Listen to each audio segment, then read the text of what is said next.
નમસ્તે વિદ્યાર્થી મિત્રો, આજે આપણે વાયરિંગ સબ્જેક્ટની અંદર પ્રેક્ટિકલ નંબર 8 જોવાના છે, જેનું ટાઇટલ છે prepare an estimation report for overhead distribution system. સૌથી પહેલા આપણને ખબર હોવી જોઈએ કે ભાઈ ડિસ્ટ્રીબ્યુશન સિસ્ટમ કોને કહેવાય. તો જ્યારે સબસ્ટેશનમાંથી 11 કેવીનો પાવર નીકળી અને આપણા ઘરની આગળ સોસાયટીમાં જ્યાં ડિસ્ટ્રીબ્યુશન ટ્રાન્સફોર્મરમાં આવે છે અને ત્યાં 11 કેવી માંથી 415 વોલ્ટમાં એનું કન્વર્ઝન થાય છે અને પછી 3 લાઈન દ્વારા એ આપણા ઘરની આજુબાજુ ઓવરહેડ લાઇન્સમાંથી પસાર થાય છે અને એમાં કોઈ પણ એક ફેઝ અને ન્યુટ્રલ દ્વારા આપણા ઘરને કનેક્શન આપવામાં આવે છે. તો આ જે 11 કેવી પછીની આખી જે સિસ્ટમ છે એને કહેવાય ડિસ્ટ્રીબ્યુશન સિસ્ટમ. ડિસ્ટ્રીબ્યુશન સિસ્ટમ બે ટાઈપની આવે, ઓવરહેડ અને અંડરગ્રાઉન્ડ.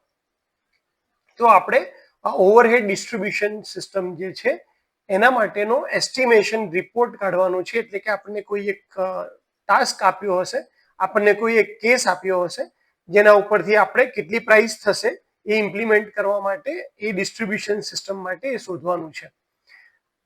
આપણા જે પ્રેક્ટિકલ કરવાના હેતુ છે એ છે કે ભાઈ મટીરિયલ અને લેબર ક્વોન્ટિટી કેટલી આપણને જોશે, આપણને જે ઓવરહેડ સિસ્ટમ આપી છે એના માટે એ શોધવાનું, અને પ્રોજેક્ટની ટોટલ કોસ્ટ કે જેની અંદર સાધનોની કોસ્ટ, એસેસરીઝની કોસ્ટ, કન્ટીજન્સી એટલે કે અચાનક જરૂરિયાત ઊભી થતી હોય એમાં જે ફંડ જોઈએ એ, અને એના ઉપરથી આપણે એક clear cut structured estimation report prepare કરવાનો છે. આ પ્રેક્ટિકલ CO4 એટલે કે ચેપ્ટર નંબર 4 માંથી છે, જે આપણી એબિલિટીને દર્શાવે છે કે આપણે એક એસ્ટિમેશન પ્રોસેસને સમરાઇઝ કરી શકીએ ઓવરહેડ અને અંડરગ્રાઉન્ડ ડિસ્ટ્રીબ્યુશન સિસ્ટમ માટે. આપણને કયા કયા મટીરિયલની જરૂર પડશે, તો આપણને એક લાઈન રૂટ મેપ, કારણ કે આપણને ખબર હોવી જોઈએ કે આપણું જે ઓવરહેડ ડિસ્ટ્રીબ્યુશન સિસ્ટમ છે ક્યાંથી ક્યાં સુધી જવાનું છે અને ત્યાં પોલની સંખ્યા કેટલી હશે અને બે પોલ વચ્ચેનું સ્પાન કેટલો હશે. આપણને ડેટા ખબર હોવો જોઈએ કે ભાઈ કેટલા કન્ઝ્યુમર છે, દરેક કન્ઝ્યુમરનો લોડ કેટલો છે. આપણી પાસે અલગ અલગ વેન્ડરના કેટાલોગ હોવા જોઈએ. જે પણ આ ડિસ્ટ્રીબ્યુશન સિસ્ટમ લેઇંગનું કામ કરતા હોય એ લોકો કેટલો ચાર્જ કઈ ઇક્વિપમેન્ટ માટે લગાડે છે એ આપણી પાસે એનો એક કેટાલોગ હોવો જોઈએ. આપણી પાસે કેલ્ક્યુલેટર હોવું જોઈએ અથવા તો એક્સેલ શીટ કે જેમાં તમે આ કેલ્ક્યુલેશન કરી શકો, અને આપણી પાસે એક લોકલ સ્ટાન્ડર્ડ ડિઝાઇન હોવી જોઈએ. તમે ગૂગલની અંદર પણ નાખશો તો તમને GB એટલે ગુજરાત, ઓરિસ્સા, રાજસ્થાન બધા જે કંપની છે ટ્રાન્સમિશનની, એમની પોતાની ડિસ્ટ્રીબ્યુશન સિસ્ટમ નાખવા માટેની જે પ્રોસિજર, જે સ્ટાન્ડર્ડ હોય એ અવેલેબલ હોય જ છે, અને એના બેઝ ઉપર તમારે આ કેલ્ક્યુલેશન કરવાના હોય છે. થિયરીની અંદર આપણને ઓવરહેડ સિસ્ટમ જે છે એ ઓવરહેડ ડિસ્ટ્રીબ્યુશન સિસ્ટમ શેની બનેલી છે એના વિશે વાત કરવામાં આવી છે કે ભાઈ એ પોલની બનેલી હોય, કંડક્ટર હોય, ઇન્સ્યુલેટર હોય અને હાર્ડવેર હોય, અને એના ઉપરથી આપણે કેટલા પોલની જરૂર પડશે, સ્પાન લેન્થ શું છે, આ બધી વસ્તુઓને સમજશું. એની પ્રોસિજર શું છે, તો કે ભાઈ પહેલા આપણે રૂટ મેપ નક્કી કરશું, એના ઉપરથી સ્પાન એટલે કે બે પોલ વચ્ચેનું ડિસ્ટન્સ એ ડિસાઈડ કરશું, અને એના ઉપરથી આપણે કરંટ કેલ્ક્યુલેટ કરશું, કરંટ ઉપરથી કંડક્ટરની સાઇઝ નક્કી કરી અને આપણે પોલ કયા ટાઈપના લેવાના છે, અને હંમેશા લાઈન પોલની સંખ્યા કેટલી થશે, તો કે કેટલા સ્પાન છે. સ્પાન એટલે શું, ધારો કે મારી પાસે 1 કિલોમીટરની લેન્થ છે, 1 કિલોમીટર એટલે 1000 મીટર થાય, અને હું એવું કહું છું કે ભાઈ બે પોલ વચ્ચેનો સ્પાન 100 મીટર રાખવા જોઈએ. તો મારા ટોટલ સ્પાન કેટલા આવશે, તો કે 1000 ભાગ્યા 100 એટલે કે 10 સ્પાન આવશે, અને એક સ્પાનની અંદર તમારા બે પોલ આવે, તો એટલે તમારા પોલની સંખ્યા થશે સ્પાનની સંખ્યા વત્તા 1. તો અહીંયા નંબર ઓફ સ્પાન પ્લસ 1 એ લાઈન પોલની સંખ્યા છે, અને એના ઉપરથી તમે ક્રોસ આર્મની વેલ્યુ કેટલી હશે અને આ બધી વસ્તુઓ શોધશો. અહીંયા આપણને એક સેમ્પલ ડેટા આપ્યો છે કે ભાઈ લેબર કોસ્ટ તમારે મટીરિયલ કોસ્ટના 20% ગણવાના હોય, અને ઓવરહેડ અને કન્ટીજન્સી ફંડ તમારે 10% સબ ટોટલનું ગણવાનું હોય, અને એના ઉપરથી તમે આવી રીતે રિપોર્ટ પ્રિપેર કરી શકો. સામે આપણને ટાસ્ક આપ્યું છે, તો એ ટાસ્ક આપણે જોવાના છે, એના પછી આપણે તમારે કન્ક્લુઝન લખો અને પ્રેક્ટિકલના 2 સવાલના જવાબ આપો એટલે તમારો પ્રેક્ટિકલ કમ્પ્લીટ થઈ જાય છે. ચલો તો પ્રેક્ટિકલ એક એક કરીને જોઈએ, કઈ વસ્તુ કોને શું કહેવાય એ બધું સમજવા પણ ટ્રાય કરીએ. તો આ છે આપણો પ્રેક્ટિકલ નંબર 8, જેની અંદર આપણે એસ્ટિમેશન રિપોર્ટ પ્રિપેર કરવાનો છે ઓવરહેડ ડિસ્ટ્રીબ્યુશન સિસ્ટમ માટે. તો ઓવરહેડ ડિસ્ટ્રીબ્યુશન સિસ્ટમનો જે મેઇન કોમ્પોનન્ટ છે એ એના ટાવર છે, એના પોલ્સ છે. તો એમાં આરસીસી પોલ આવે, સ્ટીલના પોલ આવે, વુડન પોલ આવે, અને આ અહીંયા જે દેખાય છે ઊભું તમને આ પોલ છે, અને પોલ ઉપર જે આપણે આડું રાખીએ છીએ આ આડાને એનો ક્રોસ આર્મ કહેવાય છે. ક્રોસ આર્મ ઉપર તમે ઇન્સ્યુલેટર રાખેલા હોય છે અને ઇન્સ્યુલેટરમાંથી તમારો કંડક્ટર પસાર થતો હોય છે. હવે જે ઇન્સ્યુલેટર છે એ એક પોલની અંદર 3 રાખવામાં આવે છે. સાથે સાથે તમારા જે ટાવર છે એને તમારે દરેક 2-3 ટાવર જાય પછી તમારી ટાવરને અર્થ કરવાના હોય છે, એટલે તમારે અર્થિંગ રોડની જરૂર પડતી હોય છે. તમારે કઈ કઈ વસ્તુની જરૂર પડશે તો કે કંડક્ટરમાંથી, ટાવરમાંથી અથવા પોલમાંથી પસાર થતો કંડક્ટર, ઇન્સ્યુલેટર, તમારો પોલ પોતે, એના પછી આવશે ક્રોસ આર્મ, એના પછી આવશે અર્થ રોડ. તો અને તમારા જે પોલ્સ છે એને ટેકો આપવા માટે ગાય વાયરની જરૂર પડે છે. તમે તમારી સોસાયટીની અંદર પણ આજુબાજુ જે પોલ્સ હશે એ જોયા હશે. તો એની અંદર 2 ટાઈપના આવે. એક આવે એન્કર ગાય. એન્કર ગાય કેબલ એટલે કે જ્યારે તમારો જે પોલ છે ત્યાં પછી બીજા પોલ તરફ જવા માટે વળવાનું આવતું હોય, વળાંક આવતો હોય, ત્યાં આપણે એન્કર ગાય આપીએ છીએ. અને જ્યાં જમીન થોડી ખરબચડી છે અથવા તમારા જે પોલ છે એને પ્રોપર ટેકાની જરૂર છે, વધારે ટેકાની જરૂર છે, તો આપણે છેક ઉપરથી પોલને ટેકો આપીએ છીએ. એ વાયર જે છે એને કહેવાય છે ડાઉન ગાય. વચ્ચેથી ટેકો આપીએ એને એન્કર ગાય વાયર, એ વાયરને એન્કર ગાય વાયર કહેવાય. અને ટોપ ઉપરથી આપણે જે ટેકો આપીએ છીએ એને ડાઉન ગાય વાયર કહેવામાં આવે છે. ત્યારબાદ તમે જે ટ્રાન્સમિશન લાઇન અથવા તો પોલ જુઓ છો, આ તો જો કે ટ્રાન્સમિશન સિસ્ટમ છે, આપણે તો ડિસ્ટ્રીબ્યુશન સિસ્ટમની વાત કરી રહ્યા છે. તો એની અંદર તમારા કંડક્ટર છે, આ તમને જે દેખાય છે આ ઇન્સ્યુલેટર કહેવામાં આવે છે. અને તમારા 2 પોલની વચ્ચે સ્પાન એટલે કે ડિસ્ટન્સ, કેટલું અંતર છે એ તમને ખબર હોવી જોઈએ. તો તમને કેટલા ટોટલ પોલની સંખ્યા જરૂર પડશે એની વિશે તમે આઈડિયા લગાવી શકશો. શોર્ટમાં આપણે જોઈએ તો આપણા પોલમાંથી એક કંડક્ટર જતો હશે અને એના માટે આપણે પોલ ઉપર એક ક્રોસ આર્મ મૂક્યું હશે, જ્યાં બાજુમાં ઇન્સ્યુલેટર હશે. પોલને તમે એન્કર ગાયની મદદથી મજબૂત રીતે જમીનમાં ગાળ્યો હશે અને પોલને આપણે અર્થ રોડ વડે અર્થિંગ આપ્યું હશે. તો નોર્મલ કન્ડિશનમાંથી પોલમાંથી કોઈ કરંટ પસાર થવો જોઈએ નહીં, અને એટલા માટે એ કરંટને પોલમાંથી પસાર થતો બચાવવા માટે આપણે ઇન્સ્યુલેટરનો યુઝ કરીએ છીએ. અને ડિસ્ટ્રીબ્યુશન સિસ્ટમમાં જનરલી પિન ટાઈપના ઇન્સ્યુલેટર જે છે એ વાપરવામાં આવે છે.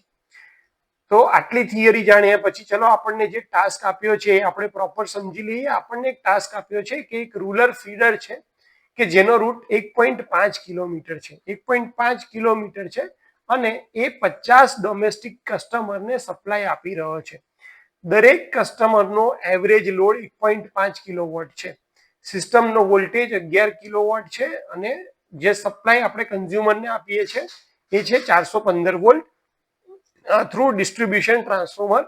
પાવર ફેક્ટર આપણે 0.9 કન્સિડર કરવાનું છે અને 2 પોલ વચ્ચેનું જે ડિસ્ટન્સ છે આપણે 50 મીટર કન્સિડર કરવાનું છે.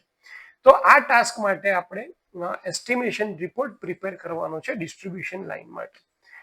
તો તમારા દિમાગમાં એક રફ સ્કેચ આવી જવો જોઈએ કે ભાઈ આપણું ટાસ્ક છે એક આપણને ડિસ્ટ્રીબ્યુશન ટ્રાન્સફોર્મર આપ્યું છે, જેમાંથી તમારી ઓવરહેડ લાઇન બહાર નીકળશે 415 વોલ્ટ સાઈડની, જેમાં 2 પોલ વચ્ચેનો જે સ્પાન છે 50 મીટરનો છે અને ટોટલ ડિસ્ટન્સ આપ્યું છે 1.5 કિલોમીટર, એટલે કે 1500 મીટર ડિસ્ટન્સ આપેલું છે. ત્યારબાદ ડોમેસ્ટિક કન્ઝ્યુમર છે, દરેકનો લોડ 1.5 કિલોવોટ છે અને એવા 50 કન્ઝ્યુમર છે. તો 1.5 ગુણ્યા 50 તો 75 કિલોવોટ એ ટોટલ લોડ થશે. અને પાવર ફેક્ટર આપણે સમજવાનો છે 0.9. એના અને સ્પાન આપેલો છે 50. તો આટલો બેઝિક ડિટેલ્સ આપણે એના વિશે લખવાની હોય છે. હવે આપણે સ્ટેપ વાઇઝ સોલ્યુશન કરતા જઈએ કે કઈ રીતે એક્ઝામ્પલ ગણવાનો છે. તો સૌથી પહેલું તો આપણને રૂટ લેન્થ જે આપ્યું છે એ આપ્યું છે 1.5 કિલોમીટર એટલે કે 1500 મીટર. નંબર ઓફ કન્ઝ્યુમર આપ્યા છે 50. એવરેજ કનેક્ટેડ લોડ આપ્યો છે 1.5 કિલોવોટ. તો ટોટલ કનેક્ટેડ લોડ થશે 75 કિલોવોટ. સિસ્ટમનો વોલ્ટેજ 11 kV બાય 415 છે. પાવર ફેક્ટર 0.9, પોલ સ્પેસિંગ 50 છે અને થ્રી ફેઝની કરંટની ફોર્મ્યુલા આપણી પાસે છે I = P/√3 voltage into power factor. તો પહેલા આપણે બધી ડિટેલ્સ લખી લીધી, સ્ટેપ વાઇઝ ડેટા લખી દીધો. હવે આપણે ટ્રાન્સફોર્મરનું રેટિંગ સૌથી પહેલા સિલેક્ટ કરશું. તો આપણો જે એપરન્ટ પાવર, કારણ કે કેવીએ, ટ્રાન્સફોર્મરનું રેટિંગ કેવીએ માં હોય છે, તો કેવીએ ની ફોર્મ્યુલા થાય છે power divided by power factor. આપણો ટોટલ પાવર છે 75 કિલોવોટ અને પાવર ફેક્ટર છે 0.9, એટલે 83.3 કેવીએ આપણો લોડ થશે.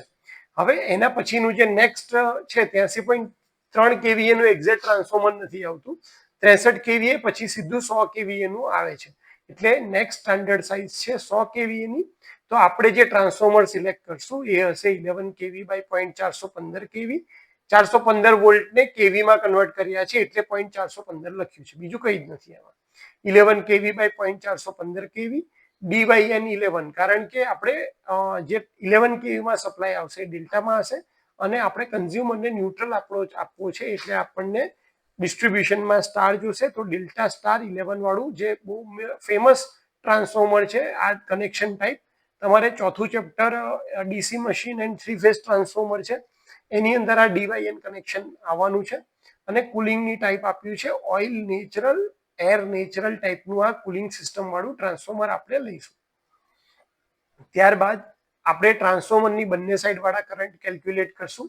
તો કે જો ભાઈ 75 કિલોવોટ અને પાવર ફેક્ટર 0.9 હોય તો HV સાઈડનો કરંટ કેટલો રહેશે? તો આપણે 75 કિલોવોટ અહીંયા 75 કિલોવોટને 75,000 વોટ કન્વર્ટ કર્યા, વોટમાં કન્વર્ટ કરીને. ત્યારબાદ નીચે √3 અને HV સાઈડ છે તો અહીંયા 11 kV એટલે કે 11,000 લખ્યા છે, 0.9 પાવર ફેક્ટર લખ્યો છે. તો ટ્રાન્સફોર્મરની પ્રાઇમરી સાઈડ કરંટ આવશે 4.37 એમ્પિયર. અને આ જ ટ્રાન્સફોર્મર આપણે જો 100 kVA પ્રમાણે ગણીએ તો રેટેડ કરંટ કેટલો થાય? તો ટ્રાન્સફોર્મરનો રેટેડ કરંટ આવશે અહીંયા 100 kVA આપણે મૂકી દેશું અને પાવર ફેક્ટર નીકળી જશે. તો આ ફોર્મ્યુલા પ્રમાણે એનો રેટેડ કરંટ થાય છે 5.25, પણ એકચ્યુઅલ કરંટ એ કેટલો લેશે? તો કે 4.37. એવી જ રીતે આપણે સેકન્ડરીનો કરંટ પહેલા 75 કિલોવોટ હોય તો કેટલો આવશે? તો કે 115.9 આ ફોર્મ્યુલા પ્રમાણે. અને 100 kVA જે ટ્રાન્સફોર્મર છે એનો રેટેડ કરંટ કેટલો થશે?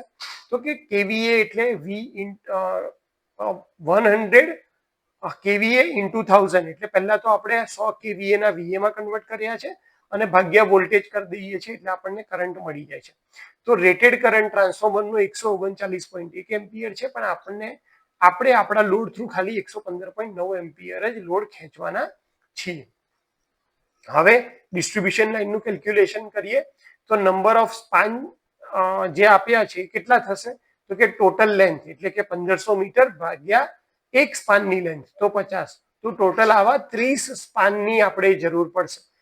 અને ટોટલ નંબર ઓફ પોલ કેટલા થશે? તો કે સ્પાનની સંખ્યા વત્તા 1, તો સ્પાનની સંખ્યા છે 30 વત્તા 1, તો 31 પોલની આપણને જરૂર પડશે. થ્રી ફેઝ સપ્લાય આપણે પ્રોવાઈડ કરવાનો છે એટલે દરેક લાઈન ઉપર આપણને 3 કંડક્ટરની જરૂર પડશે. તો કંડક્ટરની ટોટલ લેન્થ થશે 1500 ગુણ્યા 3 એટલે કે 4500 મીટર. અને આપણે 3% વેસ્ટેજ ગણવો પડે કોઈ પણ કંડક્ટર સાથે કામ કરતા હોય ત્યારે. તો 4500 ના 3% એટલે કે 135 આવે, અને એટલા માટે ટોટલ લેન્થ જે ટોટલ વાયરની કંડક્ટરની લેન્થ આપણને જોશે એ જોશે 4635 મીટર. આપણે શું એઝમ્પશન કર્યું છે કે આપણી જે લાઈન આપણે નાખીએ છીએ એ એકદમ સ્ટ્રેટ અલાઇનમેન્ટ છે, એમાં કોઈ એંગલ આવતા નથી, અને એટલા માટે આપણે બધે સ્ટે અને ગે વાયર જે છે એ પોલના એન્ડ ઉપર મૂકવાના છે. અને દરેક 5મા પોલે સ્ટેબિલિટી માટે આપણે ગે વાયર યુઝ કરવાના છે. તો કયા કયા પોલ ઉપર આપણે સ્ટે અને ગે વાયર યુઝ કરવાના છે? તો એ થશે 5મા, 10મા, 15મા, 20મા, 25મા અને 30 ઉપર. તો ટોટલ આપણને સ્ટે અથવા ગે વાયરનો જે સેટ છે એ 8 જરૂર પડશે. ત્યારબાદ પિન ઇન્સ્યુલેટરની સંખ્યા કેટલી જોશે? તો આપણને દરેક પોલમાં 3 પિન ઇન્સ્યુલેટર જોઈએ. 31 પોલ છે તો 31 ગુણ્યા 3 એટલે કે 93 પિન ઇન્સ્યુલેટરની આપણને જરૂર પડશે. ડિસ્ક અથવા તો સ્ટ્રેન ઇન્સ્યુલેટરની કેટલા જરૂર પડશે? તો એક પર સ્ટે, જ્યાં તમારું આ જે સ્ટે કેટલા આવે છે તો 8 આવે છે, અને એટલા માટે આપણને ડિસ્ક ઇન્સ્યુલેટર સ્ટ્રેન ઇન્સ્યુલેટરની જરૂર પડશે 8. ક્રોસ આર્મ કે જે પોલની ઉપર મૂકેલા હોય છે, આપણે ફિગરમાં પણ જોયા કેટલી જરૂર પડશે, તો દરેક પોલ ઉપર એક, તો ટોટલ 31 ક્રોસ આર્મની આપણને જરૂર પડશે. અને દરેક પોલ ઉપર આપણે સેફટી માટે અર્થિંગ પ્રોવાઈડ કરવાના છે, તો એક અર્થિંગ એક પોલ માટે તો ટોટલ 31 જોશે, અને ટ્રાન્સફોર્મરની બોડીને અર્થ કરવા માટે બીજા 2 એડિશનલ અર્થિંગ, તો ટોટલ 33 અર્થ રોડ આપણને જોશે. Switch gear protection near DT11 kV માં શું જોશે, તો કે ડીઓ ફ્યુઝ સેટ જોશે, લાઇટિંગ અરેસ્ટર જોશે 3. આ બધા ટ્રાન્સફોર્મર માટે જોઈએ છે, અને આ તમને ડિસ્ટ્રીબ્યુશન સિસ્ટમનો આઈડિયા આવે એટલા માટે છે. બાકી ઓરિજિનલ કોસ્ટની અંદર તમે ડિસ્ટ્રીબ્યુશન ટ્રાન્સફોર્મર વાળો પાર્ટ નહીં લો તો પણ ચાલશે, પણ આ આપણા નોલેજ માટે છે એટલા માટે આપણે ગણી રહ્યા છીએ. તો આના ઉપરથી આખો ઓવરહેડ ડિસ્ટ્રીબ્યુશન પ્રોજેક્ટમાં કયા કયા કોમ્પોનન્ટ જોશે, કેટલી ક્વોન્ટિટી જોશે, એ આપણે ડિટેલમાં લખ્યું છે. આની અંદરથી તમે ડિસ્ટ્રીબ્યુશન ટ્રાન્સફોર્મરને લગતી ક્વોન્ટિટી છે એ એકવાર ના લખો તો પણ ચાલે, કારણ કે આપણને સેમ્પલ કેલ્ક્યુલેશનમાં એનો દેખાડ્યું નથી. બાકી ખરેખર તમે જો આખી ગણતરી કરતા હોય તો આ ગણતરી કઈ રીતે તમને જે ટાસ્ક આપ્યો છે એવી રીતે ગણીને આપ્યો છે કે ઓલરેડી ડિસ્ટ્રીબ્યુશન ટ્રાન્સફોર્મર લાગી ગયું છે અને હવે તમારે કેલ્ક્યુલેટ કરવાનું છે એટલા માટે. પણ જો ડિસ્ટ્રીબ્યુશન ટ્રાન્સફોર્મર નથી લાગ્યું એવું આપણને કંઈ પણ નથી કીધું, સેમ્પલમાં ઓલરેડી આપણને મેન્શન કરેલું જ છે કે તમારે ડીટી સિવાયનું ગણવાનું છે. એટલા માટે આપણે જ્યારે આના પછી હું જ્યારે પ્રાઇસ વાઇઝ કેલ્ક્યુલેશન કરીશ ત્યારે મેં ડીટીની કોઈ વસ્તુ એટલે કે ડિસ્ટ્રીબ્યુશન ટ્રાન્સફોર્મરની વસ્તુઓ ગણી નથી, ખાલી ને ખાલી ડિસ્ટ્રીબ્યુશન ટ્રાન્સફોર્મર પછીની વસ્તુઓ આવે છે એ જ લીધી છે. પણ અત્યારે આપણે પ્રેક્ટિકલ ડિસ્કસ કરી રહ્યા છીએ અને તમારું નોલેજ વધે એટલા માટે મેં ડિસ્ટ્રીબ્યુશન ટ્રાન્સફોર્મરને પણ અંદર કન્સિડર કરી દીધું છે. તો અહીંયા આપણા કોમ્પોનન્ટના નામ છે કે આપણે આરસીસી ના પોલ લેશું, ક્રોસ આર્મ આવશે, પિન ઇન્સ્યુલેટર આવશે, ડિસ્ક ઇન્સ્યુલેટર આવશે, સ્ટે વાયરનો સેટ આવશે, અર્થિંગ રોડ આવશે, લાઇટનિંગ અરેસ્ટર આવશે, એબી સ્વિચ આવશે એટલે કે air break switch, DO fuse આવશે, ડિસ્ટ્રીબ્યુશન ટ્રાન્સફોર્મર આવશે, એસીએસઆર ના કંડક્ટર આપણે નાખવાના છે એલ્યુમિનિયમના, એલટી નો ફીડર છે, અને અર્થિંગ ફોર ડિસ્ટ્રીબ્યુશન ટ્રાન્સફોર્મર, અને બધાના સ્પેસિફિકેશન અહીંયા લખેલા છે. ત્યારબાદ કેટલી ક્વોન્ટિટી જોશે એ જોશે, સોરી ક્વોન્ટિટી અને એનો યુનિટ શું છે, એટલે કે સેમ્પલ લેવાના છે પર યુનિટ 1, અથવા તો તમે સેટ લેવાના છો, અથવા તો વાયર હશે તો મીટરમાં લેવાના છો, અને એના માટેની નોટ્સ અહીંયા લખેલી છે. તો આના ઉપરથી તમને કેટલા કોમ્પોનન્ટ ડિસ્ટ્રીબ્યુશન ટ્રાન્સફોર્મરમાં યુઝ થાય છે એના વિશે ખ્યાલ આવી ગયો હશે. અને હવે આપણે આપણા ટાસ્કમાં જે આપણને બિલ બનાવવાનું કીધું હતું ડિસ્ટ્રીબ્યુશન ટ્રાન્સફોર્મર પછીનું, એની વાત કરીએ તો આરસીસી વુડન પોલ જે છે એ આપણને ટોટલ 31 ક્વોન્ટિટીમાં જોશે, અને એની દરેકની પ્રાઇસ 4500 છે. તો ટોટલ પ્રાઇસ આરસીસી પોલની થશે આપણી 1,39,500. આપણે એસીએસઆર કંડક્ટર વાપરવાના છે, ટોટલ 4635 મીટર વાયર જોશે. 1 મીટર વાયરની પ્રાઇસ 120 રૂપિયા છે, તો તમારે 5,56,200 રૂપિયા તમારા વાયરના થશે. ત્યારબાદ પિન ઇન્સ્યુલેટર 93 જોશે, દરેકની પ્રાઇસ 75 રૂપિયા આપણે સેમ્પલ કેલ્ક્યુલેશન પ્રમાણે ગણી છે, તો એ જોશે 6,975. એવી જ રીતે ક્રોસ આર્મ તમને 31 જોશે, દરેકની પ્રાઇસ 1200 રૂપિયા ગણી હોય તો ટોટલ પ્રાઇસ થશે 37,200. ડાઉન ગાય અથવા તો સ્ટે સેટની વાત કરીએ તો એવા આપણને 8 સેટની જરૂર પડશે, એકની પ્રાઇસ 2500, તો ટોટલ પ્રાઇસ થશે 20,000 રૂપિયા. અને અર્થિંગ રોડની પ્રાઇસ 800 રૂપિયા, 33 ક્વોન્ટિટીમાં જોઈએ તો ટોટલ પ્રાઇસ થશે 26,400. તો આપણે આ બધાનું ટોટલ કરીએ મટીરિયલનું સબ ટોટલ, તો એ થશે 7,86,275 રૂપિયા. એના ઉપર આપણે એને ફિટ કરવાની લેબર, તો લેબર હંમેશા મટીરિયલના 20% હોય, તો એ થશે 1,57,255 રૂપિયા. અને આ બંનેનું આપણે સબ ટોટલ કરીએ મટીરિયલ વત્તા લેબર, તો એ થશે 9,43,530 રૂપિયા. આની ઉપર કન્ટીજન્સી એટલે કે ઇમરજન્સીમાં જરૂર પડતા ફંડની આપણે વાત કરીએ તો 10% હોય છે સબ ટોટલનું, તો એ થશે 94,353 રૂપિયા. અને આ બંનેનો સરવાળો કરીએ તો આપણો જે ટોટલ ખર્ચો જે છે એ આવશે 10,37,883. હું હજી એકવાર રિપીટ કરું છું કે આ જે ખર્ચો છે એ આપણને જે સેમ્પલ કેલ્ક્યુલેશન આપ્યું છે એના પ્રમાણે જ આપણે ગણીને કર્યો છે, જેથી કરીને આપણો અને સેમ્પલ કેલ્ક્યુલેશનમાં વધારે સિમિલારિટી આવે. અધરવાઇઝ તમારે જ્યાં પણ જે જગ્યાએ તમે કામ કરવાના હોય એ ઇલેક્ટ્રિસિટી કંપનીના જે એમને નોમેનક્લેચર બનાવ્યા હોય, જે મિનિમમ પ્રાઇસ લખી હોય એ પ્રમાણે તમે એ ક્વોન્ટિટીને એ મટીરિયલને ફોલો કરી અને એ પ્રમાણે અહીંયા પ્રાઇસ ભરી શકો છો અને એસ્ટિમેટ કાઢી શકો છો. તો આ પ્રેક્ટિકલના કન્ક્લુઝનમાં આપણે જોઈએ તો સૌથી પહેલા તો આપણે ઓવરહેડ ડિસ્ટ્રીબ્યુશનના બધા પાર્ટ્સ જોતા શીખ્યા, કઈ રીતે એના કેલ્ક્યુલેશન આવે છે, ઓવરહેડ ડિસ્ટ્રીબ્યુશન સિસ્ટમ કઈ રીતે કામ કરે છે, સ્પાન કોને કહેવાય, ડાઉન ગાય, એન્કર ગાય કોને કહેવાય અને કઈ રીતે એનું કેલ્ક્યુલેશન કરવું, ફેસ કંડક્ટર, ક્રોસ આર્મ કોને કહેવાય, ઇન્સ્યુલેટર સ્ટ્રિંગ ક્યાં હોય, પોલ્સ કેવા હોય, એ બધા વિશે આપણે જાણકારી મેળવી અને એના કેલ્ક્યુલેશન સ્ટેપ બાય સ્ટેપ આપણે સમજ્યા.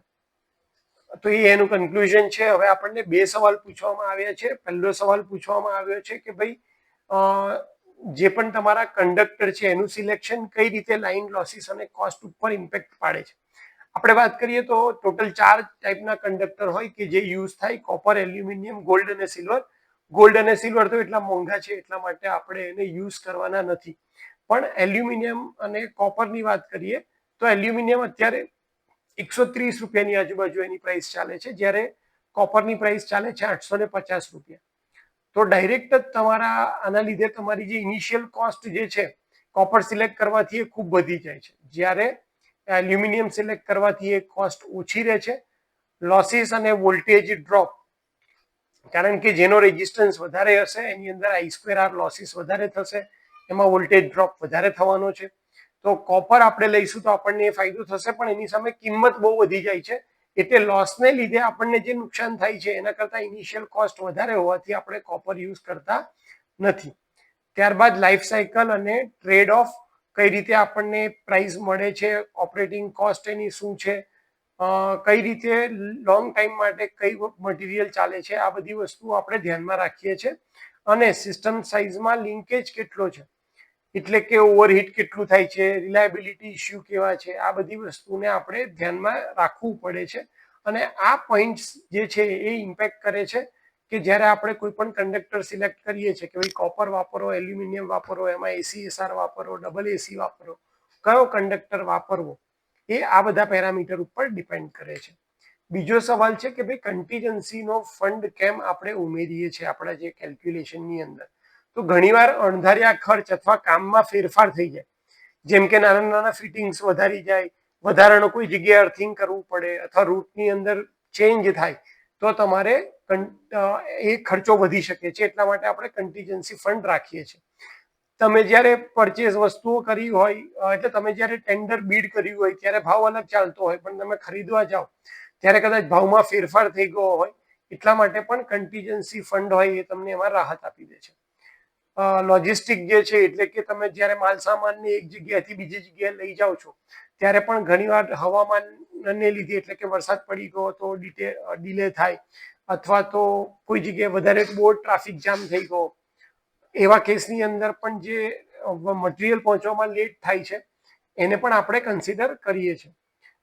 ઓવરહેડ અને કન્ટીજન્સી છે એ આપણે જે પણ ટોટલ બીડ કરતા હોઈએ, જે આપણે જે કેલ્ક્યુલેશન કરીએ એના 10% હંમેશા તમારે કન્ટીજન્સી ફંડ અલગથી રાખવું જોઈએ, જેથી કરીને આવા કોઈ પણ અણધાર્યા ફેરફાર આવે ત્યારે તમે કન્ટીજન્સી સાથે તમારા જે પ્રોજેક્ટ આપ્યો છે એને સેમ ખર્ચમાં પહોંચી વળો. તો આ આપણે પ્રેક્ટિકલ નંબર 8 જે છે એના વિશેની બધી માહિતી જોઈ. હું બધાને રિક્વેસ્ટ કરીશ કે જ્યારે પણ તમે વિડીયો જુઓ ત્યારે આ પોઝ કરી અને ખાસ બધી વસ્તુઓ જોજો, એની પોઝિશન ક્યાં હોય એ સમજવા ટ્રાય કરજો, કઈ રીતે ગણતરી કરી છે એ પણ સમજવા ટ્રાય કરજો. ના ખબર પડે તો વિડીયો પોઝ કરી અને પાછું સમજજો, કારણ કે આની અંદર મેં ઓવરહેડ ડિસ્ટ્રીબ્યુશનની અંદર લગતા લગભગ બધા કેલ્ક્યુલેશન લઈ લીધા છે. એટલે હોપ કે તમને ડિસ્ટ્રીબ્યુશન સિસ્ટમમાં કઈ રીતે કેલ્ક્યુલેટ ઓવરહેડ એસ્ટિમેટ કરવો એના વિશે ખ્યાલ આવી ગયો હશે. કયા કયા ઇક્વિપમેન્ટ હોય છે, એ ઇક્વિપમેન્ટ કેવા દેખાય છે એના વિશે પણ તમને આઈડિયા આવી ગયો હશે. સ્પાન કોને કહેવાય, આ બધા વિશે તમને ખ્યાલ આવી ગયો હશે. તો આ વિડીયો જોવા માટે થેન્ક યુ સો મચ, અને તમારો ટાઈમ આપવા માટે થેન્ક યુ સો મચ.